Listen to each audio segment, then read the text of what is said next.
Viewers, we bring to you the next module, Exercise and Fitness.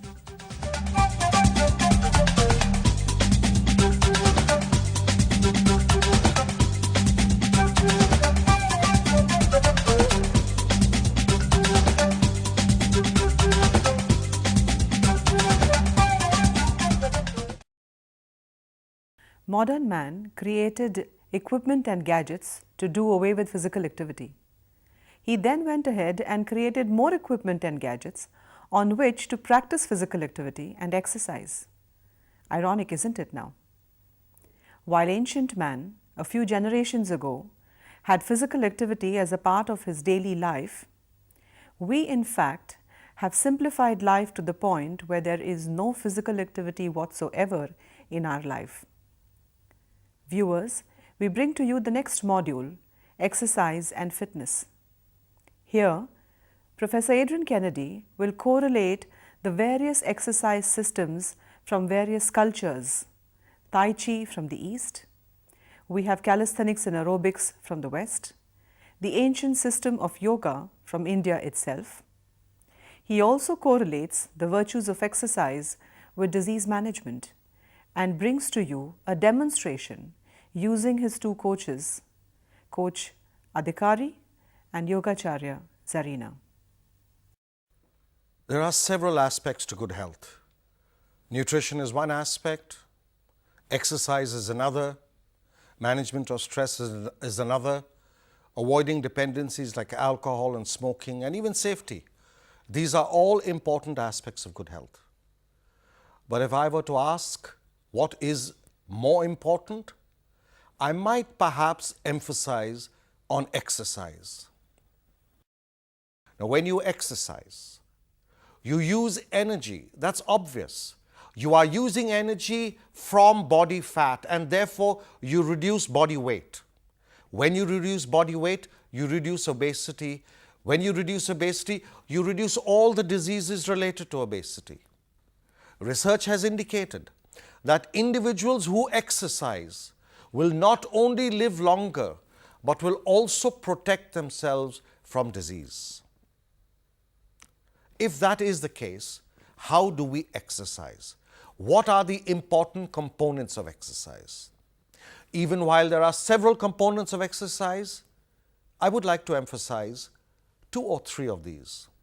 One is stamina. The second is strength. The third is flexibility. These are the basic components of physical fitness. What is stamina? Let us consider stamina first. What is stamina? Stamina is any exercise activity that strengthens the heart, improves the circulation, expands the lungs. Cardiovascular, heart, lungs, stamina. So how do we strengthen our heart and improve our respiration? You could do activities that increase your heart rate. For example, if you were to go for a walk, your heart rate would increase. If you were to go for a jog or cycle or swim or play games such as cricket and hockey and football, any outdoor games, your heart rate increases. When your heart rate increases, your heart muscle is strengthened. So therefore, cardiovascular means using activity to strengthen the heart. When your heart rate goes up, you automatically require more oxygen. When you require more oxygen, you breathe more deeply. When you breathe more deeply, you automatically improve your lung capacity. So, cardiovascular exercise such as stamina is very important for the heart and lungs. How do we know how much of cardiovascular exercise is good for us?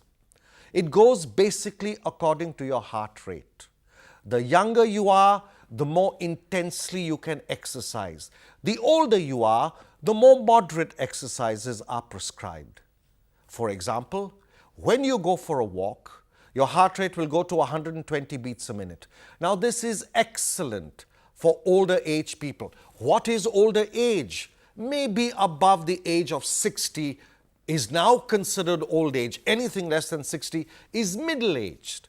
The younger age groups below the age of 40 should then go for jogging. When you jog, your heart rate goes up to 160. So that is good for young people. So what would we do? Young people would go for jogging. Middle-aged people between the ages of 30 and maybe 60 should go for walk and jog. What is that?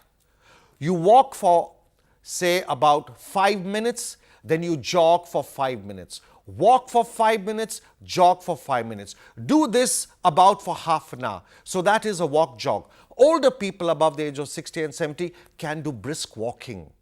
Walking, jogging, cycling and swimming within your capacity is excellent for stamina.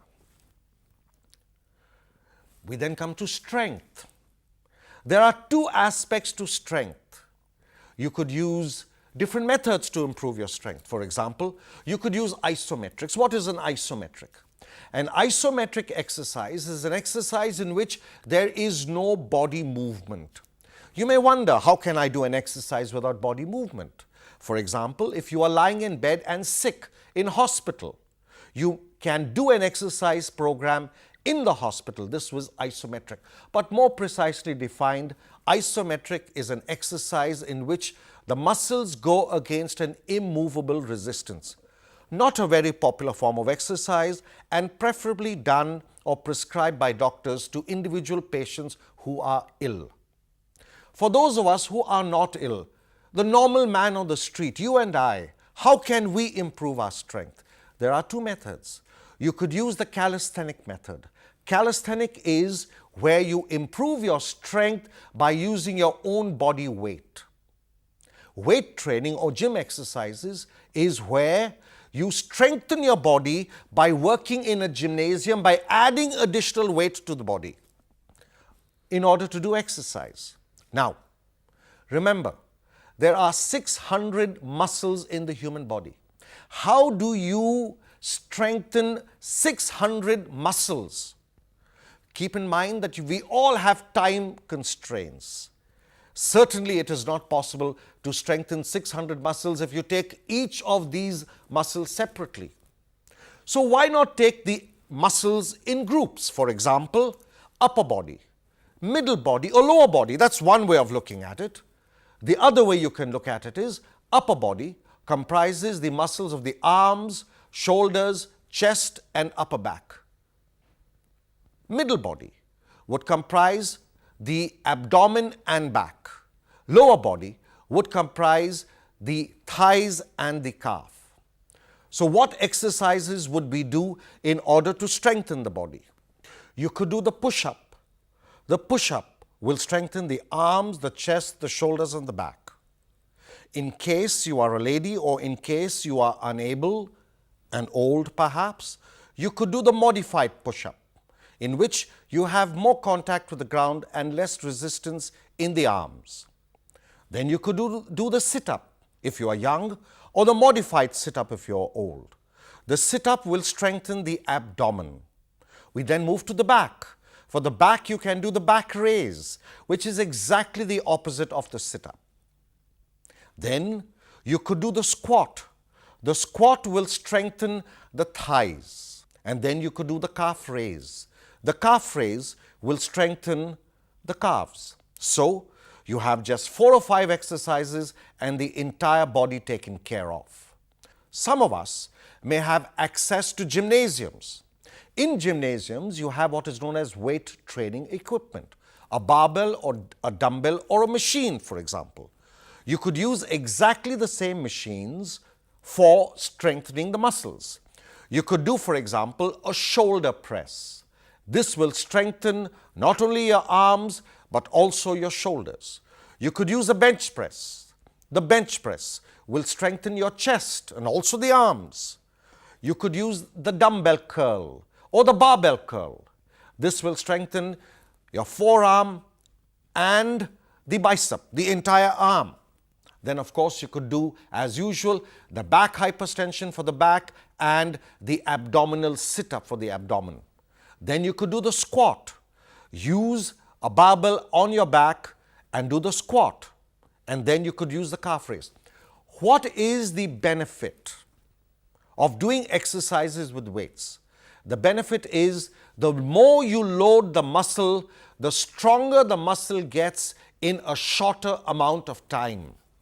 So therefore, if you go to a gym, and I strongly recommend this for people of all ages, including old people, including ladies, if you go to the gym, you will improve your muscular strength and shape twice as fast. Ladies, do gym work? Of course they should, because in doing gym work, they tighten their muscles. Ladies, as a matter of fact, because of the estrogen hormone, shrink and turn slimmer when they exercise. Gentlemen, as a result of having the testosterone hormone, will get bigger muscles. So ladies need not worry at all in terms of becoming bigger when they exercise. They actually become slimmer. There are beyond this several other exercises that can be done in a gym, and I'm sure that you will be talking to your trainers to enable you to do these more specific exercises. We next come to mobility. Mobility means the freedom of the joints to move.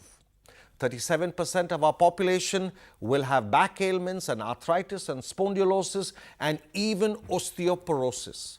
What is osteoporosis? Osteoporosis is the weakening of the bones. And why do bones become weak? Bones become weak because we do not load them. We spend the entire day sitting. When you sit, there is no weight on the body. When you stand, there is weight on the body. When you walk, there is weight on the body. When you run, there is weight on the body. This weight strengthens the bones. Because we do not stand so much as we should, nowadays we find that people are getting osteoporosis or brittle bones, and your bones break even without falling.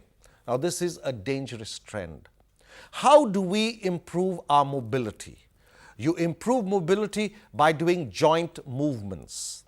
Freehand exercises. For example, take the body joints.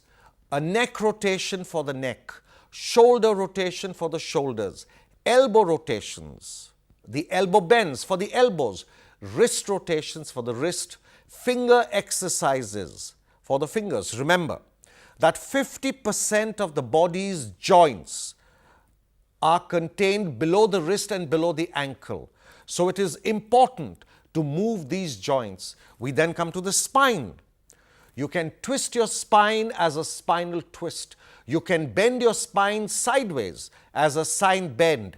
You can bend forward and touch your toes. All these will improve your spinal flexibility.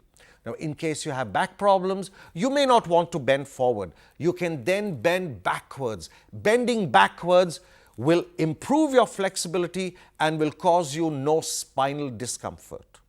We then come to the hips. The hip is a ball and socket joint, the same as the shoulder is a ball and socket joint. But the hip is always moving in a forward direction. Move your legs sideways. In moving your legs sideways, you have what is known as the hip rotation exercise. This improves hip mobility. Your knees are a substitute, in a manner of speaking, for your elbows. They are both hinge joints. They can move 180 degrees, but the knees never move more than 20 degrees. When you walk, your knee movement is never more than 20 degrees. Make sure that you do a complete 180-degree knee movement at least once or twice a day. You may do this during exercise, that's a good idea. And then you have ankle rotation. Ankle rotation means to rotate the ankle the same way as you rotate the wrist.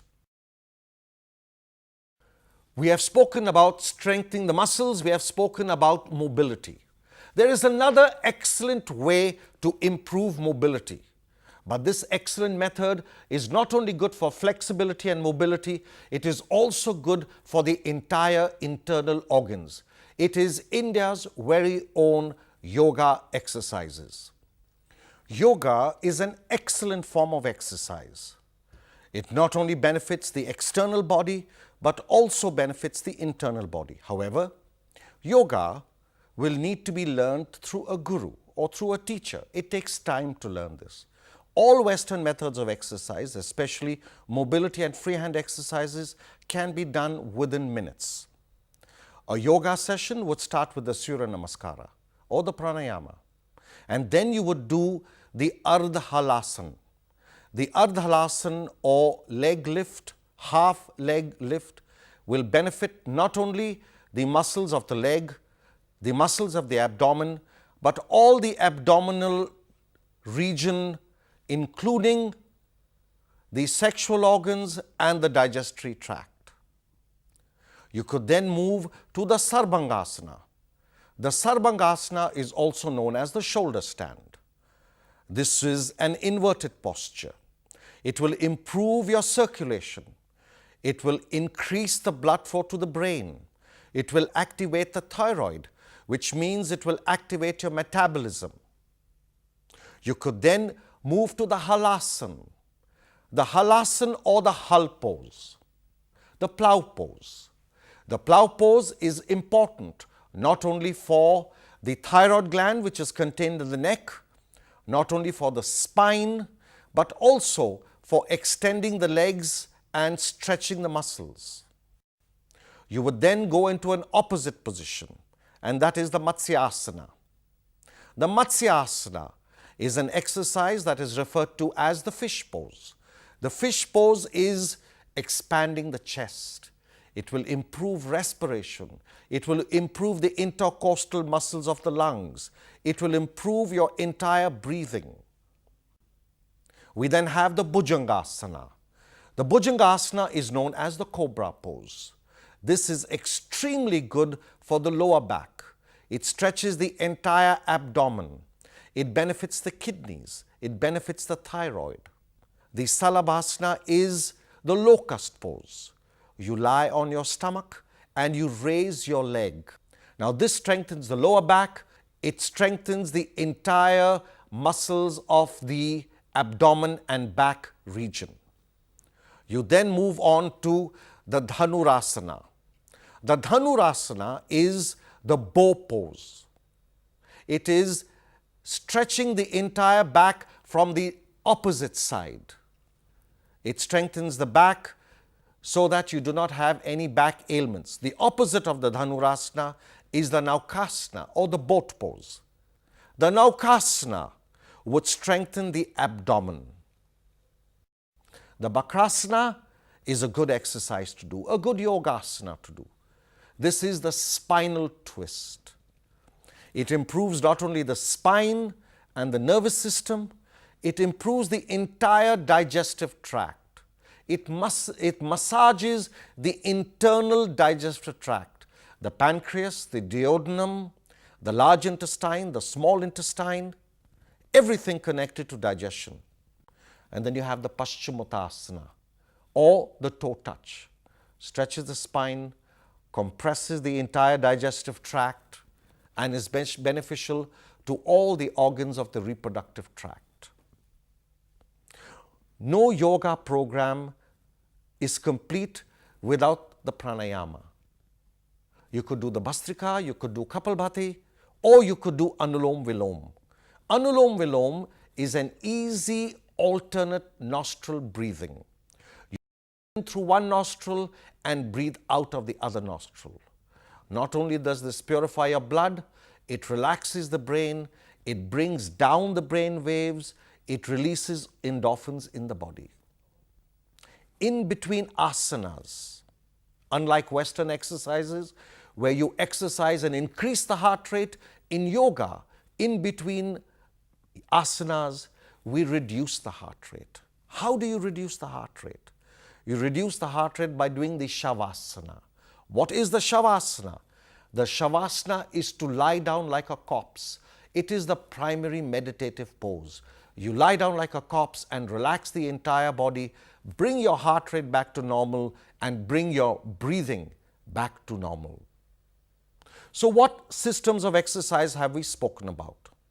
We have spoken about stamina exercises, we have spoken about strength exercises, whether weight training or freehand. We've spoken about mobility exercises, whether freehand mobility exercises or whether yogasanas. So what is the formula for getting fit? Fit is F-I-T. F is frequency, I is intensity, T could either be time or timing. So how do you get fit?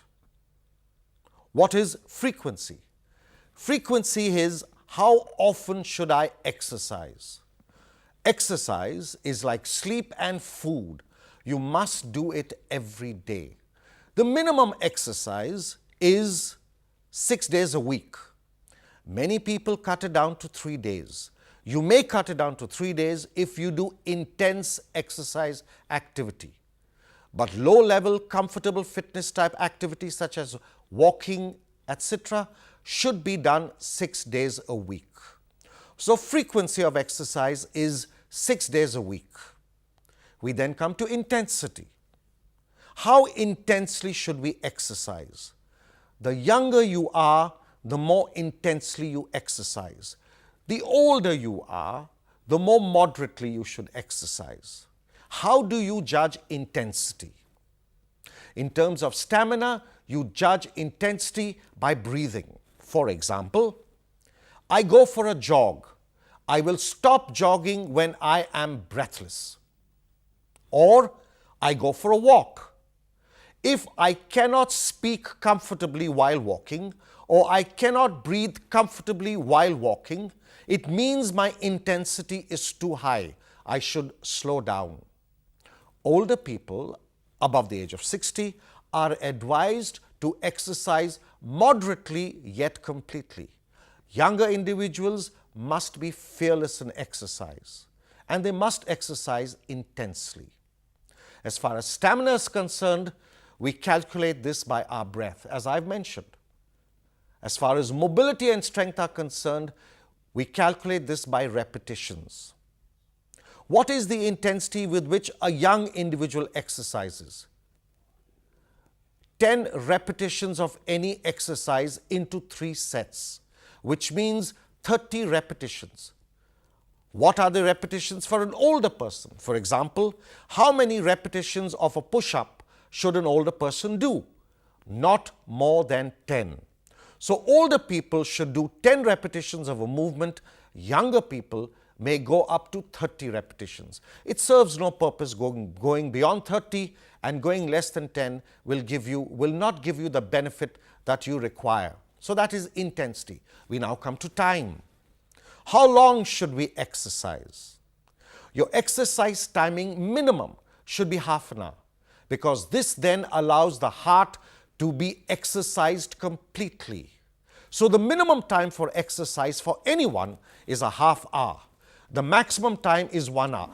Exercising more than 1 hour is perhaps loading the body unnecessarily. So the minimum time to maximum time is between half an hour to 1 hour in terms of time. When should we exercise? What should the exercise timing be? In the morning, in the afternoon, or in the evening? Mild exercises such as yoga and walking should be done in the morning. Why do we do this in the morning? Because when you get up in the morning, your heart rate is low and the body is relaxed. Therefore, you do light, easy, relaxing exercises. In the evening, your body is warm, the circulation is complete, your heart rate is high. You can then play games, you can do weight training, you can go for jogging, swimming, cycling, any intense exercise program. So the formula for fitness is frequency, intensity, time and timing. Keep in mind that you never start an exercise program without a warm-up. What is a warm-up?